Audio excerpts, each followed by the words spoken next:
Brothers and sisters, এইচএসসির স্টুডেন্টদের জন্য অথবা যারা ফার্স্ট ইয়ার বা সেকেন্ড ইয়ারে আছো তাদের জন্য আরও একটা ক্লাস নিয়ে এলাম। আজকেও বাকি ডিএর কিছু নিয়ম আলোচনা করব। তো চলো আমরা স্টার্ট করি।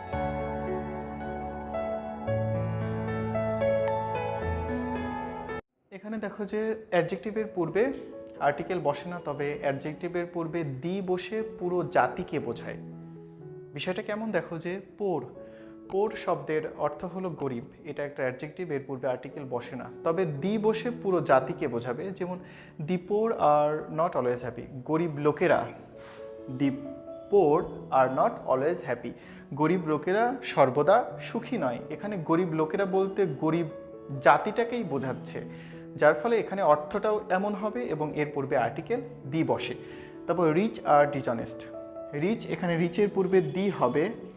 রিচ আর ডিসঅনেস্ট, ধনী ব্যক্তিরা হয় অসৎ। ধনী ব্যক্তিরা বলতে সমগ্র ধনী ব্যক্তিদের একটা জাতিগত টাইপ বোঝাচ্ছে, যার কারণে রিচ অ্যাডজেক্টিভের পূর্বে আর্টিকেল দি বসেছে। তারপরে পায়াস, পায়াস হচ্ছে ধার্মিকেরা, পায়াস আর ভেরি হ্যাপি, আর ধার্মিকেরা হয় অত্যন্ত সুখী। পায়াসের পূর্বে দি বসে সমগ্র ধার্মিক ব্যাপারটাকে বোঝাচ্ছে।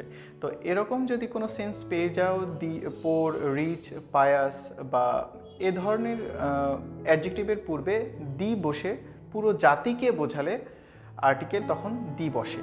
এরপরে দেখো প্রকৃতিতে যেসব বস্তু কেবল একটি, এটা তোমরা আগেই জানো যে যেমন দি সান, দি মুন, এগুলো প্রকৃতির মধ্যে কেবলমাত্র একটি। দি সান, দি মুন, দি আর্থ, এগুলোর পূর্বে আর্টিকেল দি বসে। এরপরে দেখো নাম্বার 8, নিচে শব্দগুচ্ছের পূর্বে এ বসে। এগুলো তোমার অভ্যাসে পরিণত করতে হবে। এই সমস্ত শব্দগুচ্ছের পূর্বে আর্টিকেল এ বসে, যেমন a great many, a few, a little, many, a man. এই শব্দগুচ্ছের পূর্বে আর্টিকেল এ বসে। ভাষার নামের পূর্বে আর্টিকেল বসে না, তবে যদি সেই ভাষার নামের পরে ল্যাঙ্গুয়েজ কথাটি উল্লেখ থাকে তখন আর্টিকেল আমরা দি বসাতে পারি। যেমন বাংলা, ইংলিশ, অ্যারাবিক, এগুলো একটি ভাষার নাম। এই সমস্ত ভাষার নামের পূর্বে আর্টিকেল বসে না, ক্রস বসে। তবে যদি থাকে English language, Bengali language, Arabic language, এই যে ল্যাঙ্গুয়েজ কথাটি থাকার কারণে আর্টিকেল দি বসে। যেমন দেখো English is an international language, ইংরেজি হলো একটা আন্তর্জাতিক ভাষা। এখানে শুধু ল্যাঙ্গুয়েজ দ্বারা ভাষাকে বোঝাচ্ছে জন্য ক্রস হবে। তবে English language is easy to learn, ইংরেজি ভাষা হচ্ছে শেখাটা সহজ। এখানে ইংলিশের পরে একটা ল্যাঙ্গুয়েজ কথাটা উল্লেখ আছে, যার কারণে এখানে আর্টিকেল দি হবে। তার মানে ভাষার নামের পরে যদি ল্যাঙ্গুয়েজ শব্দ থাকে তখন আর্টিকেল দি হয়। নাম্বার 10, বর্ণনামূলক বা অর্থপূর্ণ ভৌগোলিক নামের পূর্বে আর্টিকেল দি বসে। যেমন ইউএসএ, ইউএসএর কিন্তু একটা বিস্তারিত বিষয় আছে। ইউএসএ অর্থ ইউনাইটেড স্টেটস অফ আমেরিকা, এটা একটা বর্ণনামূলক শব্দ। তারপরে ইউকে, ইউনাইটেড কিংডম, যুক্তরাজ্য, এটাও একটা বর্ণনামূলক শব্দ। তো এই সমস্ত বর্ণনামূলক শব্দের পূর্বে আর্টিকেল দি বসে। He is a citizen of the Punjab, Punjab একটা ভৌগোলিক অর্থপূর্ণ শব্দ। এ ধরনের ভৌগোলিক অর্থপূর্ণ শব্দের পূর্বে আর্টিকেল দি বসে। নাম্বার 11, নাউন দ্বারা পেশা বা বৃত্তি বোঝায়। কোনো নাউন দ্বারা যদি কোনো পেশা অথবা বৃত্তিকে বোঝায় তখন আর্টিকেল আমরা দি বসাবো। যেমন he joined dash army, army দ্বারা কিন্তু একটা নির্দিষ্ট পেশার নামকে বোঝায়, তখন এই আর্মির পূর্বে আর্টিকেল দি হবে।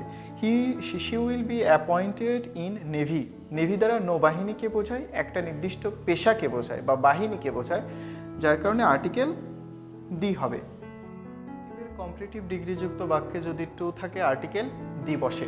যেমন he is better off the two boys, এখানে দেখো better, finer, better, happier, worse, এই যে অ্যাডজেক্টিভের যে কম্পারেটিভ ডিগ্রি, এর পূর্বে আর্টিকেল বসে না, তবে ওই বাক্যে টু শব্দটি থাকলে আর্টিকেল দি বসে। যেমন দেখো বেটার একটা কম্পারেটিভ ডিগ্রি এবং এই বাক্যে টু শব্দটি আছে, এই টু থাকার কারণে আর্টিকেল এখানে দি হবে।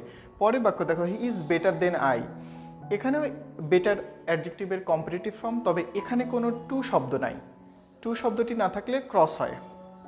Noun plus of plus noun, এভাবে যদি বাক্য গঠিত হয় তাহলে প্রথম নাউনের পূর্বে, অর্থাৎ এই যে প্রথম নাউনের পূর্বে আর্টিকেল দি বসে। যেমন dash jute of Bangladesh, jute একটা নাউন, এরপরে অফ আছে, তারপরে বাংলাদেশ আছে। নাউন অফ নাউন এরপরে অফ আবার নাউন থাকলে এই প্রথম নাউনের আগে আর্টিকেল দি বসে, দি জুট অফ বাংলাদেশ। এরপর দেখো university of Dhaka, the university of Dhaka. People of Bangladesh, people একটা নাউন, তারপরে আরেকটা নাউন, প্রথম নাউনের পূর্বে আর্টিকেল দি বসে। রুল 14, আমরা আর্টিকেলের একদম শেষে চলে এসেছি। তো দেখো সুপারলেটিভ ডিগ্রির পূর্বে আর্টিকেল দি বসে। সুপারলেটিভ ডিগ্রি যেমন বেস্ট, তারপরে finest, happiest, worst, most beautiful, most popular, এগুলোকে গ্রামারের ভাষায় বলা হয় সুপারলেটিভ ডিগ্রি। এই শব্দগুলো যদি তুমি পেয়ে যাও তখন আর্টিকেল দি বসে। যেমন Meera is best student, best একটা সুপারলেটিভ ডিগ্রি, বেস্টের পূর্বে আর্টিকেল দি বসে। He is happiest person, happiest এটাও সুপারলেটিভ ডিগ্রি, যার কারণে আর্টিকেল দি বসে। তবে যদি মোস্ট শব্দের অর্থ ভেরি বা অত্যন্ত বোঝায় তখন দি না বসে আর্টিকেল এ বসে। যেমন I saw most wonderful sight, আমি দেখলাম অত্যন্ত বা খুবই চমৎকার দৃশ্য। এখানে মোস্ট শব্দটা সুপারলেটিভ ডিগ্রির অর্থ দিচ্ছে না, এটার অর্থ দিয়ে ভেরি এর মতো অর্থ দিচ্ছে, অর্থাৎ অত্যন্ত বা খুব এরকম অর্থ দিচ্ছে, যার কারণে মোস্ট এখানে সুপারলেটিভ ডিগ্রি হওয়ার সত্ত্বেও আর্টিকেল দি না বসে এ বসবে।